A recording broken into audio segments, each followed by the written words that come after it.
seats. Now, you will know when I'm addressing you. When I say room, that means each and every one of you in this room. That will be followed by the command, attend. On the last syllable, you will get smartly to your feet. Round, attend. Very well. Thank you so much for playing along. What you just experienced is, yes, and go ahead, you can sit down, I'm not going to. What you just experienced is in small part, and I mean infinitesimally small part, what every member of our armed forces experiences when they first join the service. Whether they're in the Army, Navy, Air Force, Marine, or a brand new Space Force or Coast Guard. Whether they're the most junior enlisted, who's only going to spend 4 years, get out, and never put the uniform on again. Or they're destined to become the chairman of the Joint Chiefs of Staff itself. Every single member learns the same lesson.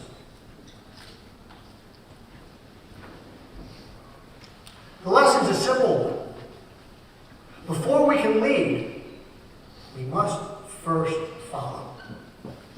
Now you're sitting here today, ostensibly, because you want to discover how to lead your team to become self-directed, high performers that crush every goal, every time.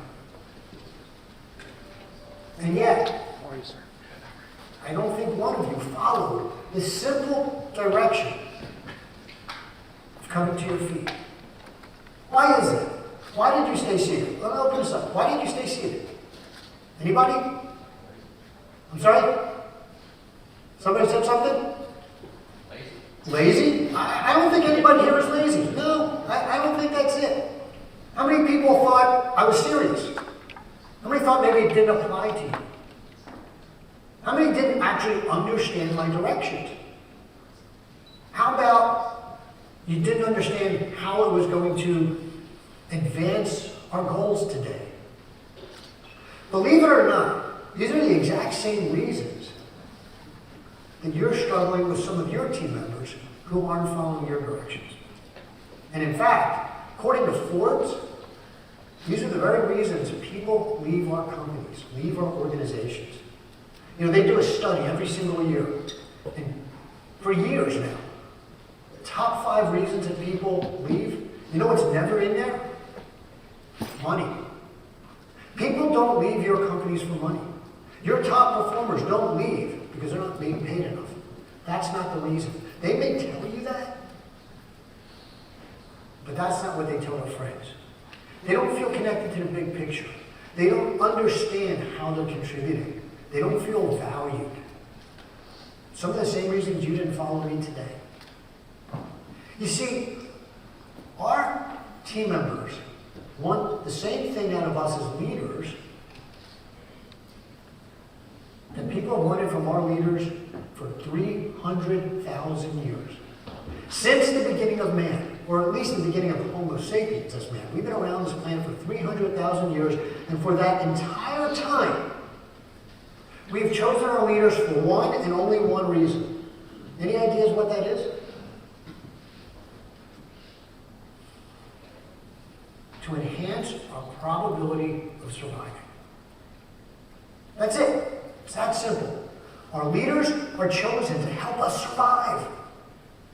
Now, some of you are probably thinking, yeah, that was then, this is now. I mean, look at this. Survival's not an issue. We have plenty of food, plenty of water. We're not going to die tomorrow. We have a life expectancy of more than twice the human design criteria. Right? Doctors think that we were built to last about 40 years. Life expectancy is north of 80 now. Survival isn't an issue. But that's a new thing. Humanity's been around for 300,000 years. Civilization's only been around for 12,000 years. 96% of the time as human beings that we've been around, we have existed in small bands, 25 to 150 people, and we followed the food. And it's only the advent of civilization in the last 12,000 years, and that only happened because we started planting our own crops and domesticating our own animals. So we had our food source placed that we could actually build stationary cities and towns. But even then, our survival wasn't assured. And we've lived in scarcity this entire time up until 250 years ago, when the Industrial Revolution came about. And even now, today, right now, this second, there are parts of the planet where that doesn't exist, where people live in scarcity. So our brain, we've been designed to think about survival. Now, your team members aren't concerned about survival. Or rather, your team members are concerned about survival, but in their mind, it's not that their lives are at stake, but their livelihoods. I actually first personally became aware of this back in the early 1990s, when I was tasked to fly a strike escort mission high over the desert. Let me take you back in time. So there we are, 25,000 feet high over the desert. I'm flying in the back seat of the second of two F-14s. And our job is to precede the bombers into the target area, make sure there's no one hanging out who might want to ruin their day. We're flying in what's known as a high trail formation, which meant our aircraft is the wing aircraft. We were about 25,000 feet above, or sorry, 1,500 feet above, and 1,500 feet behind the lead aircraft. And our job was to clear the lead six, which is just fighter talk for making sure nobody sneaks up from behind and, takes them out of the picture. The problem with this formation is there's nobody clearing our six, so they could just sneak up behind us. After they deal with us, they deal with the lead aircraft. And in fact, this formation hadn't been used since the Korean War. It had been replaced by what's known as combat spread, where instead of being behind, we're actually a beam of the lead aircraft, meaning side by side. And this way we could clear their six by looking over our shoulder, and they could clear our six by looking over their shoulders. We provided mutual support. The reason we were in this antiquated formation is that about 2 hours before the events I'm about to discuss unfolded, our brand new executive officer, and do we have any veterans in here? Any veterans? Okay, not a lot. Thank you, sir, for your service. The XO, or executive officer in the Navy, is the #2 ranked officer in the squadron. It's the equivalent of an executive vice president. Well, our new XO, he had just joined the squadron. He had never flown tactically with us before this. And he had changed our standard mission brief from combat spread to this high trail formation. So there we are, 25,000 feet, doing about 480 knots, a little over 500 miles an hour. We get a call from the E-2C Hawkeye radar aircraft. It's an early morning radar. It's all with a big frisbee on its back. And its job is to monitor the entire battle space and then give us a heads up of when the bad guys are. We get a radio call, 2 bandits, 170, Angels 4, 50 miles. That brief transmission tells us we have 2 confirmed bad guys, bandits, south of us, 170, 50 miles away, at 4,000 feet above sea level, Angels 4, which in this particular part of the world meant the right on top of the ground. Now the good news, we're flying the F-14A Tomcat, made famous by that movie Top Gun. It had the most powerful airborne fire control radar ever put in the skies. And in fact, to this day, no fighter aircraft has a more powerful radar. We can reach out and touch somebody well in excess of 100 miles. Bad news, we're pointing this massive amount of radar energy at the largest target around, Mother Earth herself. You see, the bandits knew by coming in lower to the ground, not only would our radar reflect off them, it would reflect off the ground. They're flying right above, and our radar screen would get inundated with a bunch of false returns. We couldn't tell who was the bad guy and what was fake. We called it hiding in the weeds. Well, pilots push their throttles forward, the radar intercept officer and the lead aircraft, and we start working a problem. Meanwhile, the E-2 is counting down the miles, so we have a sense of where to look for them. 45 miles, 40, no joy. We still don't have them on our radar. 35 miles, 30. Now, the hairs on the back of my head started standing on end. Yeah, I actually did have hair back then, by the way. You see, we're in missile engagement range, and they can fire an airborne missile at us at any time, and we have no idea where they are. Well, 25 miles, 20, 15, 10, 5. Then I heard words I never wanted to hear without a confirmed radar lock. Merge. It meant when the E2's radar screen, the bandit's image and our image had become one, and they can no longer tell us where the bad guys are or help us out at all. It's time to look over my shoulder, and I mean literally look over my shoulder. The radar's pointing out the front, and these guys are probably behind us. Head comes up, I look over right side, I don't see anything. I scan high, I scan low. I check left side, high, low. Oh, there they are. Get on the radio. Break left, bandits, 7 o'clock low. Almost immediately, my body weighs over 1,000 pounds. The pilot pulls a hard 60 turn. We're trying to get these guys to shoot behind us, overshoot, so we can reverse and maybe get into a better position. Unfortunately, the very wiliness that had these guys come in and load the ground in the first place also had them positioned their aircraft in the perfect firing solution. We found ourselves very quickly running out of speed and running out of ideas. So we did the only thing any self-respecting naval aviator would do in a desperate, no-win situation. That's right. We died an inglorious death. Fortunately, this was a training mission. We hear, knock it off, RTB, return to base. Pilots pull the throttles back, we turn our noses to the north, we turn our tail between our legs, and off we go to what we know is going to be a miserably humiliating debrief. My pilot, a guy by the name of James Heinlein, his call sign was Crunch, by the way.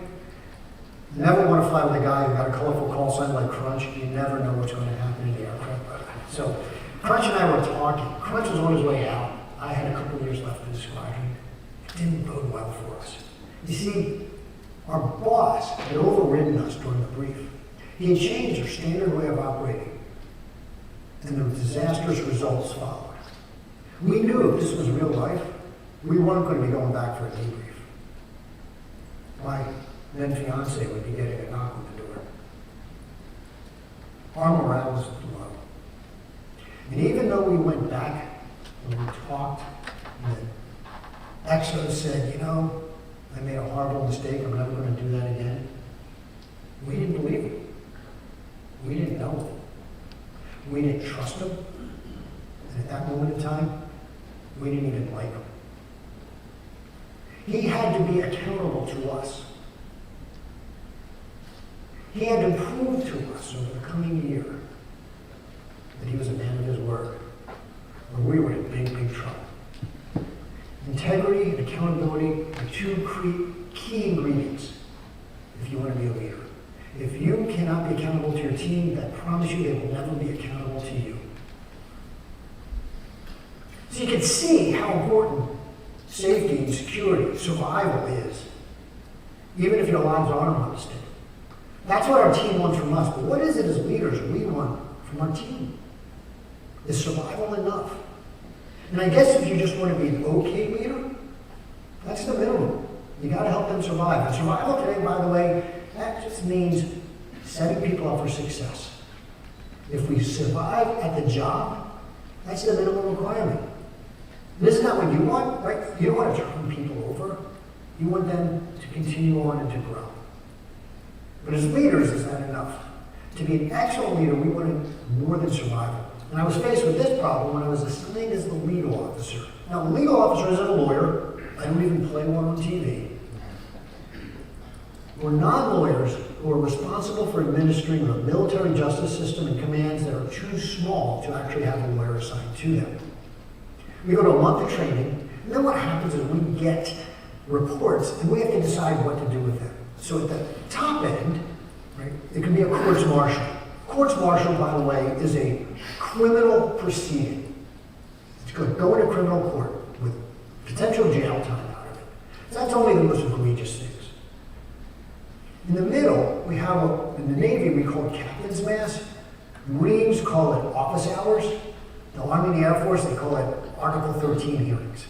Basically, it's the boss administering some sort of punishment. In the military, they're allowed to do a few things. They can bust you down in rank. They can reduce your pay by half for a finite period of time. manager can find you to your quarters. Can you imagine having the ability to tell somebody who works for you, come to work, you go home, don't leave your home until you come to work the next day? It'd be great, wouldn't it be? Right? Some punishment. Believe it or not, even at sea, they can still limit you to nothing but bread and water for 3 days. It's still on the books today. Now, that's a mid-level problem. For beginners, people who are just getting started out in their career of being miscreants, right? We would just do like you would do. Have what we call a verbal reprimand. By the way, I hate that term reprimand. Right? We'll talk about more about that in a second, why I hate it. But right, it's just that having that conversation with somebody about doing better. So my job as legal officer was to make a determination of what I was going to do. And one day I get a report across my desk. It says, Petty Officer Gill. Dereliction of duty. Okay, Gill. Oh, right. I remember Gill. He just joined the command about a month ago, right out of boot camp. Getting in trouble already. This is not good. See, I knew if somebody gets in trouble early, chances are they're going to continue to get in trouble. But it was his first time. So what am I going to do? I think I'm going to have a conversation with him myself. Pick up the phone. Hey, Chief, Lieutenant Rosenberg. Hey, at the end of the shift today, can you send Gil up to see me? Yeah, I got your report. Yeah, I'm going to have a talk with him. Let's see if we can nip this in the bud. So here I am, 31 years old. It's time for me to have one of these uncomfortable conversations with somebody who's underperforming. Has anybody been in this position? Yeah, right, come on. You're right. It's not easy, is it? What do you say to somebody? Has anybody been on the receiving end of that? And I know I have. Oh, come on, there's more than that. No, come on, right? And we all started out at some point in our career, and I don't want to say screw ups, but we don't know what to do. And that was the problem here. We're a 19-year-old kid, the average age of a sailor on the flight deck of an aircraft carrier. It's 19 years old. During Operation Desert Shield, Desert Storm, we were working 18-hour shifts.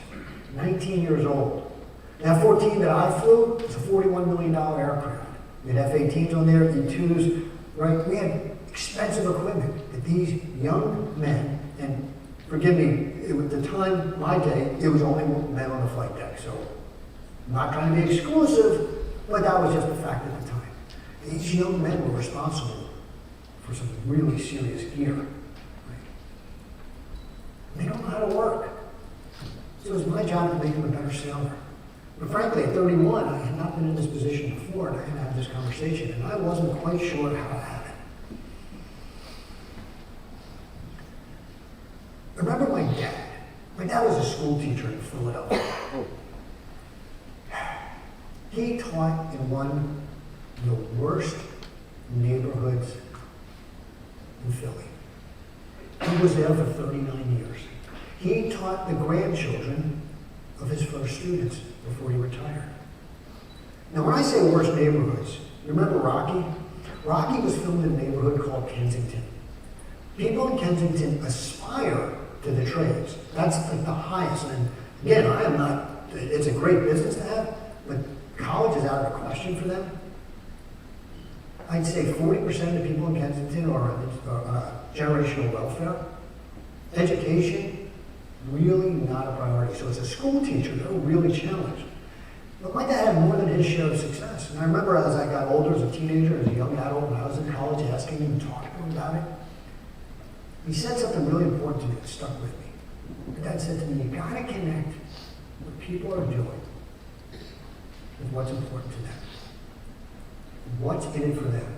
What I've learned today is everybody's favorite radio station. Are you familiar with this one? Everyone loves the same radio station. WIIFM. What's in it for me? If people don't know why they're there, what they're doing, they're not going to be able to make the big connection for themselves. By the way, that reminds me of something before we go on. I see people taking notes. I love that you're taking notes. Thank you for taking notes. But I want to make this easy on you. I want to set you up for success, just like I'm talking about. One of the things I'm going to be getting to is how to have that difficult conversation. We're going to cover a lot between now and then. So before I forget, I actually made, that's what I get for hitting the wrong button. I actually made that available to you, so you don't have to spend as much time taking notes and we can focus. If you go to that QR code, put in your name, email address, not only will you get signed up for my newsletter, which you can unsubscribe at any time and take no offense to that, but you'll get instant access to my best step-by-step guide for improving employee performance. The things I'm going to talk about here in much greater detail are available, as well as a video, which goes into even more depth. So feel free to click that up. I'll leave it up for the rest of the presentation. So now I know I've got to connect the problem, how's this important to Gil? Well, what's my ultimate goal? You know, as a naval officer, as an officer in the military in general, right, we start with a strategic objective. We start with, you know, what is the ultimate goal of our mission? Now, my degree is also engineering. Any engineers in the room? A couple, right? Do you just start a project not knowing what the end is going to be? No, right? Even if you're in building, right?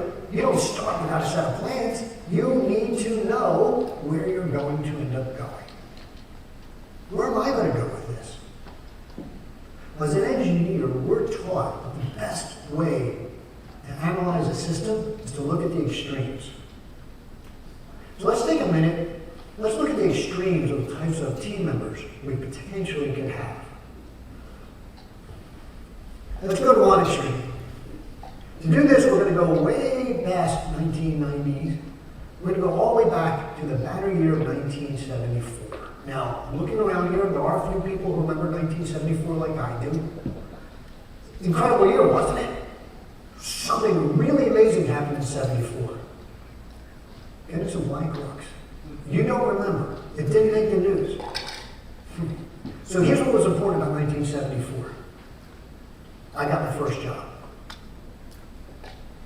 No? I was 13 years old. 13 is the youngest you can work in Pennsylvania legally. And as I said, I grew up the son of a school teacher, which meant we didn't have a lot of money. My mom, she had the most important job there was. She raised my two brothers and me. So we didn't have a lot of money. We had a house of abundance of life. I knew by 13, if I wanted anything more than hand-me-down toys and hand-me-down clothes, I had to earn it for myself. I suspect that a lot of people in this room had a similar experience, right? Hard workers tend to come from that kind of background. Can you relate? Yes? So I went out to get my first job. Put on my best clothes, I walked around the neighborhood, and I got that coolest job of all. Before I joined the Navy, that is.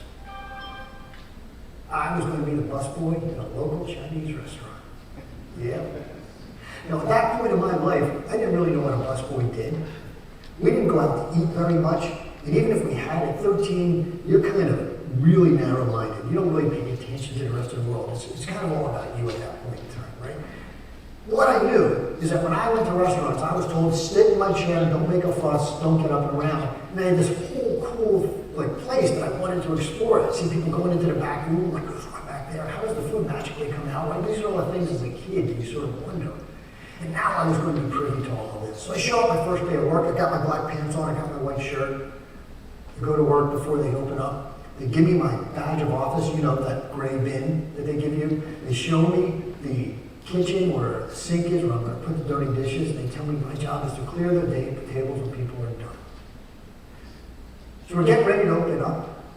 I take my self-appointed place of waiting because we have no customers yet, so there's nothing for me to do. Meanwhile, the servers are out setting tables. All of a sudden, one of the waitresses walks up to me. What are you doing? Well, we don't have any customers yet, so I'm waiting for you to finish setting the table so when the customers come in and get seated, you can take their orders. Then you can bring them their food, and when they have their dirty dishes, I'll clear them. No, you need to help us set the tables. Oh, nobody told me that. She showed me how to set the table. She showed me where the place settings were. And off I went helping them set the tables. And in no time flat, tables are set, doors are open, customers start coming in, and I'm back in my self-appointed place waiting. Same waitress walks up to me. What are you doing? Well, we have customers coming in, but you haven't even taken their orders yet, much less serve their food, so they don't have dirty dishes for me to clean, so I've got nothing to do. No, you need to fill our water glasses. Oh, nobody told me that. She shows me where the pitcher of water is, and off I go around happily filling up the water glasses as I go. I go back to my self-appointed place of waiting. I'm standing around. The waitress comes up to me and she says, "What are you doing?" I said, "Well, I filled up the water glasses. They're still eating. I have nothing to do until they're done eating." She says, "No, clean off their dishes as they finish their soup and their appetizers and whatnot." I think you got the picture. I did whatever I was told to do to the best of my ability, but I had no ability to think for myself. No ability to look and see what needs doing and do it.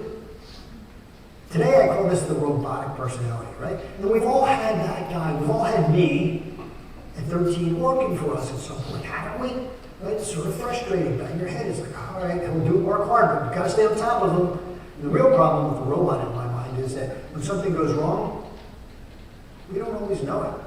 And you just continue working sometimes, and when it's a small problem, if it's handled right away, festers and becomes a big problem. That's one side of the spectrum. What about the other side? Well, the other side is probably most of you in this room today. We're in the position you're in because you see problems ahead of time, you deal with them on your own, and you don't have the ability to deal with them on your own. You take them to your boss or somebody who does with a possible solution. You're probably at the office before anybody else. You leave last, and most importantly, you probably feel like you love what you do, that you're bored to do what you do. You know, as a Navy officer at the time, I saw this in my sailors. I saw guys, they had gold stripes on their arms because they were being rewarded for good work. Right? They were senior leadership in the enlisted ranks who were excited about the mission and about helping out, being members of the service. And I knew if I wanted to help Petty Officer Buell, I had to take him along this continuum and make him self-actualized. That's an interesting phrase, self-actualized. It was actually first coined by a man named Abraham Maslow. Now, you may not know Abraham Maslow's name, but you certainly know his best work, which is Maslow's hierarchy of needs. Right? You're familiar with that. If you're not, or you've heard of it, you're not sure what it means. But Maslow was fascinated with. He was a psychologist. He was the founder of the humanist movement, which meant he was interested in healthy human behavior as opposed to aberrant human behavior like Freud and Jung. And what he was most interested in is, why is it some people get to work doing what they're meant to do, what they were born to do, but most people do what they have to do? And this hierarchy of needs was his answer. And what he postulated is, before we can look internal and think, what is it I want to do, we have to survive first. Right? And he came up with 5 levels of needs. The base levels are physiological needs. In other words, imagine for a second, take it back in time again, 200,000 years ago, and you're stuck in the middle of a primordial forest. It's just you and the things on your back. What's your first concern? What's your first concern? Food. Actually, before that, we have one other thing.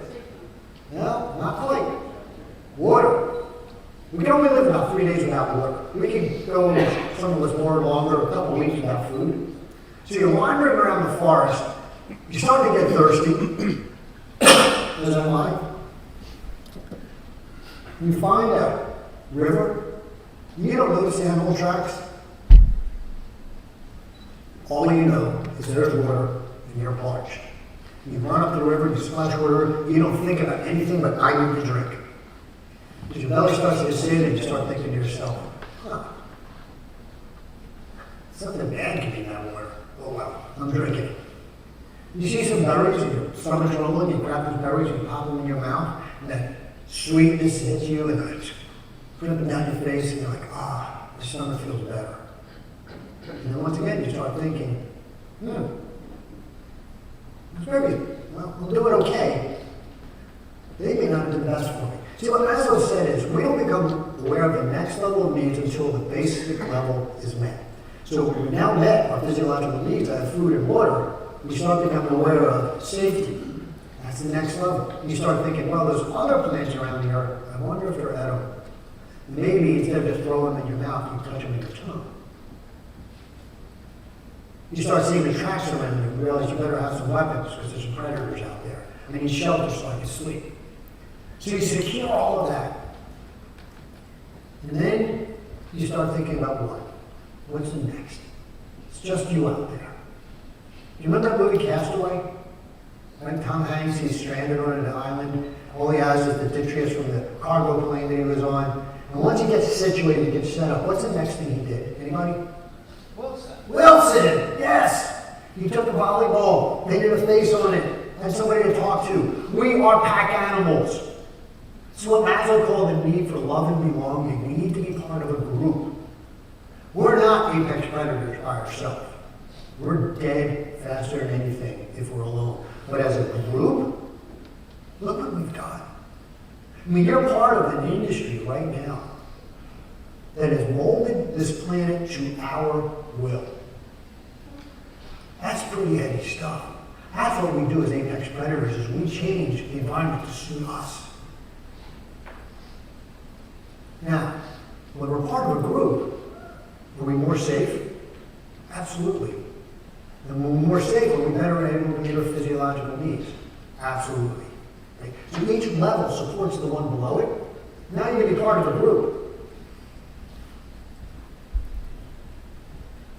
Do you want to stay part of that group, or do you want to go off on your own? We want to stay part of that group, don't we? Which means you have to be held in esteem by the group. It's Maslow called this esteem level. In other words, it's not self-esteem. It's not, oh, I feel good about myself. As human beings, it's important to feel good about yourself, but not as important as you feeling good about me. Am I contributing to the group? That's what I want to know. Because if you don't think I'm contributing, you're going to kick me off the island, aren't you? That's what Maslow called esteem needs. And what he said is only after all those needs are met.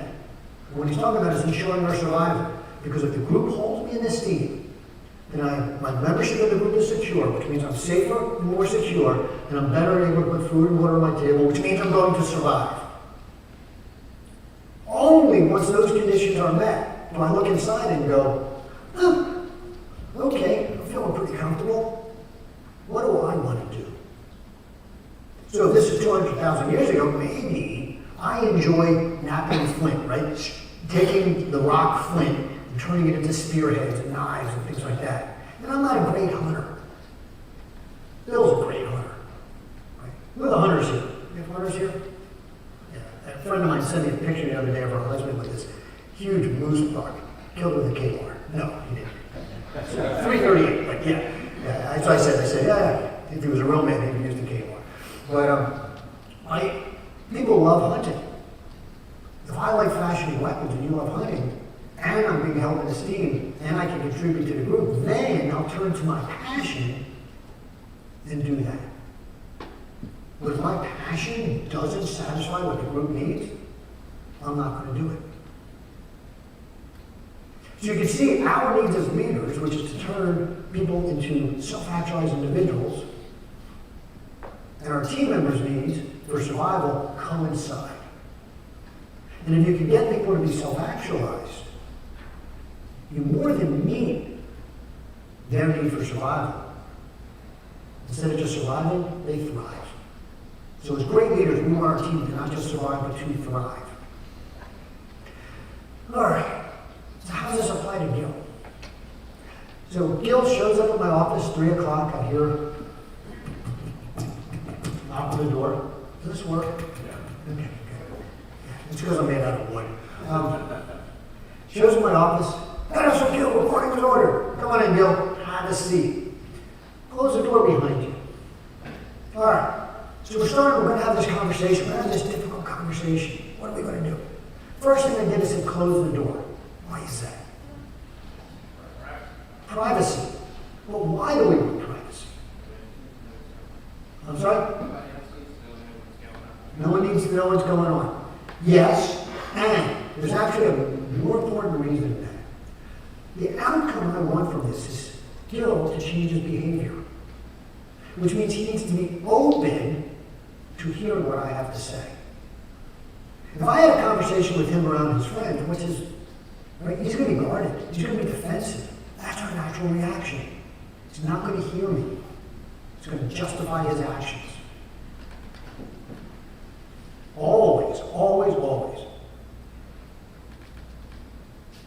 have these counseling conversations in private. Praise in public, counsel in private. Second, mindset.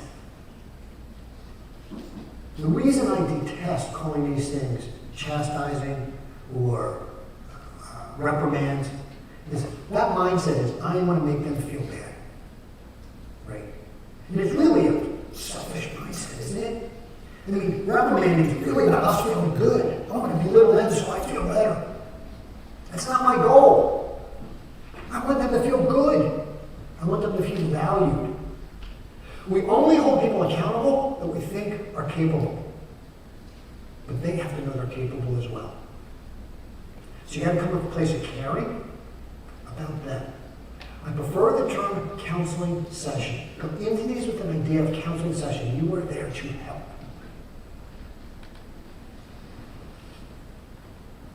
Gil, what's going on?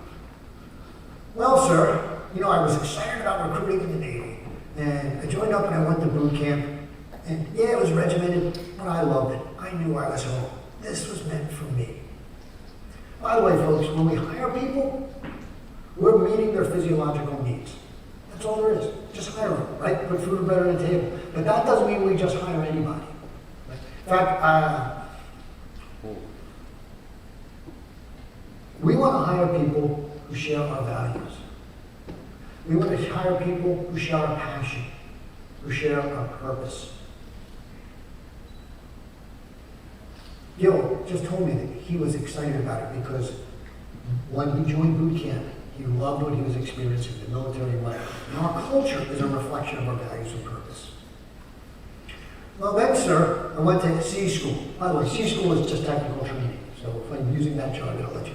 And I did really well. I was excited. I tested well. I was going to be an electronics technician. And because I did so well, I got my choice of commands, and I chose VF-211 because I wanted to work on the F-14 made famous by Tom Cruise. I wanted that aircraft so bad. And I showed up here, and the command master chief, he assigned me to the 1st Lieutenant's Division. Sounds pretty cool, right? 1st Lieutenant's Division? No. That's Navy talk for a janitor. We took this guy who was hot out of school, he was excited about what he was going to do, and we made him a janitor. What do you think about that? Made him a janitor. We sent him to all that training.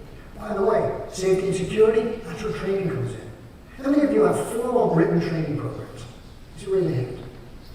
For everything you do. And I mean everything.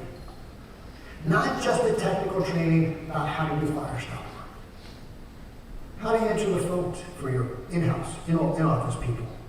How about your new supervisors? How to supervise well. How to lead people well. How to deal with customers. Customer service. Training sets people up for success. Training gives people the skill they need to survive in your job, right? If we don't train people and then we hold them accountable, right? Training also does something else. One of the human traits that we've developed over the millennium, kind of sounds like a long time to say it that way, right? But we've been around for 300 millennia. That's a long time. One of the human traits is reciprocity. That need to give back. That's actually a survival trait by itself. Imagine for a second we're in the same tribe. You're a great hunter. I'm that flint knapper I talked about. And I give you spearheads that are better than anything you've ever experienced. Were you motivated to give me a good, choice haunch of meat? Yeah, because I make your life easier. Right? So it's survival. Reciprocity allows us to survive. When we train people, we trigger that need for reciprocity. And so they give back by giving and working harder for the company. It establishes that baseline criteria for performance. Now what do we do with that? We take a look at that and we look, who are people excelling? Who are the people who are doing better than the minimum? And why and how? And And then we revise our training so that everybody does whatever these top performers are doing. Guess what? We just raised the basement. Now, there's always going to be people who want to exceed that. So the ceiling keeps going up as well. And that's how you increase performance across your business. Learn from the people who are doing it best and set everybody else up for success. Gil had just come from training. What did we do? We made him a janitor. How do you think he's feeling? Do you think he feels part of the team? Right? The next level? Love and belonging? Does he feel like he has that sense of belonging? What do you think? No. So he did what many young people does. Yes, I am a professional speaker. Thank you, my English teacher. He took off his backpack. He went through the motions and did a poor job of it. And his chief rightfully held him accountable. Because his chief knew he wouldn't be in the Navy if he wasn't capable of at least cleaning bathrooms and sweeping. We wouldn't have brought him on board. So there he is sitting in front of me. And I have to have a conversation with him. How do I get him back connected? So I flash back to my dad. Let me ask you a question. You know we're working 18 more days. Let's pretend for a second you're in the shop like you want to be. It's the end of the day. You're tired. You're a little irritated. Yeah, you worked hard, but it's the end of the day. You know you're going to go back to the barracks. Your head's going to hit the pillow, your eyes are going to be closed, and you're going to be asleep before you know it. And tomorrow you're going to wake up and it's Groundhog Day. Rinse, repeat, all over again. The last thing you want to do before you go back to the barracks is go to the head. Again, head folks, that's the bathroom, in case you're not sure. You walk in, you want to splash some water in your face, maybe clean up. And the place is a sty. There's toilet paper on the ground. The bowls are stained. At least I'm going to splash water on my face, and you walk over and you realize there's no paper towels. And even if there was, you can't see your face in the mirror because of all the water and soap spots there. And you just start thinking, oh my God, why am I working this hard? Nobody else is working that hard. And gosh darn first lieutenants can't even do their job, and they don't have a tough job at all. You go back to your barracks, you toss and turn all night because you're wondering if, maybe it was a mistake joining the Navy. You come back the next day, you're half asleep, you're still a little ticked off, and you missed something important while working in the shop. Later that day, me and the skipper, or maybe another air crew, would take that aircraft up and something goes wrong. That's one scenario. Here's the other scenario. Let's pretend for a second. You end that day, you're tired, you're groggy. You get into the shop, into the head, and it sparkles. It gleams. It looks just like Mr. Clean himself was there. That little ding. You can eat off the floor. You just feel a little bit better. You go, yeah, I know I'm working hard, but so is everybody else. And these guys have my back. Everybody's pulling for the same result. Everybody wants to feel good. You go home and you sleep like the dead, and you wake up the next day, and nothing untoward happens. Which of those scenarios would you prefer to be in?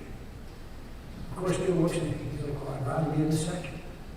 It just connected him with the big picture. But that's not enough. Because I haven't spoken about what's in it for me. What's in it for him? There's one other thing. You think the chiefs know you're not happy there? Well, yes, sir. I think they do. You're right. Only two types of sailors end up in First Lieutenant's Division. Newbies, just like you, who are unproven, or because the shops are fully staffed and we don't have room for them in the shop yet, so you gotta wait your turn and pay your dues. And the screw-ups, the guys who've been in the shops, and because their work is so substandard, we can't afford to have them working with critical systems. So we have them working in First Lieutenants just like you. Now, what do you think the chiefs would think if instead of doing the half-assed job you were doing, you worked your tail off? You did every job to perfection. No matter what it is, you did it like you love doing it. You think the chiefs are going to go, oh, he's doing a great job in First Lieutenants, let's keep him there? No. They would know that if you do a job you dislike that well, what are you going to do to a job with a job you love? That attention to detail. Bloom where you're planted. Even a rose can bloom in a pile of manure. Be that rose. stand out. Do the best job between now and the end of your Navy career, whether it's 4 years from now or 30 years from now. And I promise you, more times than not, you'll get to do what you love. And I sent him on his way.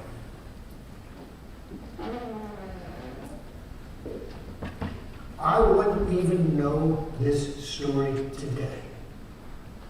In fact, confession, his name isn't Petty Officer Gill. I don't remember his name. I remember this story for one reason and one reason only. Because of what happened about 10 months after these events had unfolded. Before I get to that, however, I want to open up the floor to any questions. Now, one of the questions I frequently get, or types of questions I should say I frequently get, is really specific about something going on in somebody's business or company. And I want to answer it, but I can almost never do that here from the stage, right? It's just a more complicated situation as well. So if you have a question like that, when we're done here, I'm going to be back by the sound booth. What I'd like you to do is come and bring me your business card. Write on the business card the following. F-U. No. It means follow up. Yeah, I know where your mind is. Follow up. We'll schedule 30 minutes or whatever you think you need. You get on a Zoom call or a phone call, whatever you're comfortable with. And I promise you, this is free, no, nothing. You will get my best undivided attention, advice, and help I can give. It's my gift to you. Some people also, by the way, want to say like, hey, just how do we work together in the future? Same thing, do the same thing. Give me a card and say F you. I'll know what it means, I promise. And growing up in Philadelphia, I've been told F you many a time, so I promise. No big deal. And if you just want to say hello, come say hello as well. Well, what questions do you have on what we've discussed so far, or maybe something I haven't discussed that you'd like to hear about before I bring this thing home? Anybody? I got a microphone, Scott's got a microphone, ready to go. Questions going once. Twice. Anyone? Okay, right. Carry on, sir. So let's bring this home. About 10 months after these events occurred, we were on our way back from deployment. We're making our last port of call, which is always Pearl Harbor, Hawaii. Right? It's our first port of call on the way out, because the battle group picks up their weapons there. Right? We don't sail them from San Diego. And then we drop them off on the way back so the next group can have them. And hopefully, we drop off as many as we left with. This particular deployment, we did. And we pick up something really important. We pick up tigers. No, not the animal. The tiger is what the Navy calls friends and family who get to ride the ship with us back from Pearl Harbor to San Diego. And I had a tiger this deployment. My first deployment, I didn't. This one I did. And it was somebody really special. It was my dad. As a kid, I got to go to work with my dad. And I loved doing that. But this was my dad coming to work with me. And can we just be candid here? This was a cool job, right? I mean, for guys at least, I don't know. This was like, oh my God, I'm an aircraft carrier, I'm in service. I don't care that I was 31, I was still a bunch of kid. In fact, I'll tell you right now at 60, I'm still a kid, right? This was a cool job. This is the best job I've ever had. Not only was my dad going to come to work with me, but we do limited flight operations, and I was actually slated to be one of the aircrew that was going to fly during Tiger Cruise, so my dad was going to get to see me launch and recover on the carrier. So, I mean, this was about as cool as things could get. I love my dad, we were really close, we had a good family, and so this was it. The other thing about Pearl Harbor is, it's about a 2-week transit across the Pacific from the last port of call, which was Hong Kong. That's a lot of time at sea. 2 weeks at sea, followed by our first U.S. port of call in 6 months. That meant no converting money, and candidly, since I was single at the time, meeting women who spoke English natively and where there was actually a chance of, potentially something bigger happening. Who knew? What that meant was we pulled into port the night before the Tigers got there, and I didn't go to bed. I I spent all night in the clubs in Waikiki, and then I dropped my new friend off at her hotel and hurried to the airport where I was running late to pick up my dad. We flew into a charter terminal, which meant I had to figure out how to get there, so I was even more late than I had planned. Not that I planned on being late. As I pull up to the charter terminal, instead of seeing the throngs of sailors meeting their friends and tigers there, I see 3 people. And as I approached, thank God one of them was my dad. The other was a young sailor I knew from around the squadron, and an older gentleman that turned out to be his father. I pull up, throw my rented Jeep and park, give my dad a big hug and a kiss, grab his bag, throw it in the back of the Jeep, say hello to the tiger from the sailor, get in the Jeep, pull away. My dad looks at me and he goes, son, that sailor has a lot of respect for you. What do you mean, Dad? I know him from around the squadron, but he's never worked for me. Well, son, he then proceeded to tell me the story I just told you from that sailor's perspective. And then he followed it up with the most powerful words I've ever heard that literally changed the course of my life. He said, son, he credits you with saving his career. Wow. 31 years old, and all of a sudden I got an exposure of what it means to lead, what it truly means to lead people. Leadership is not about getting the job done. Yeah, that's part of it. In business, we have 2 strategies. We have a business strategy and a leadership strategy. Our business strategy is how we grow our businesses, our market share. And our leadership strategy is how we grow our people. And when we grow our people, they will accomplish our business strategy for us. But in order to do that, it's not enough to help them survive. We have to help them thrive. And we can only do that when we act with integrity, we act with courage, and above all else, we care about our people. So as you leave here today, my call to you is simple. Care about those who work for you like they're your family. Hold them accountable when they need it, with love and grace and caring. And I promise you that they will help you take your business to the next level.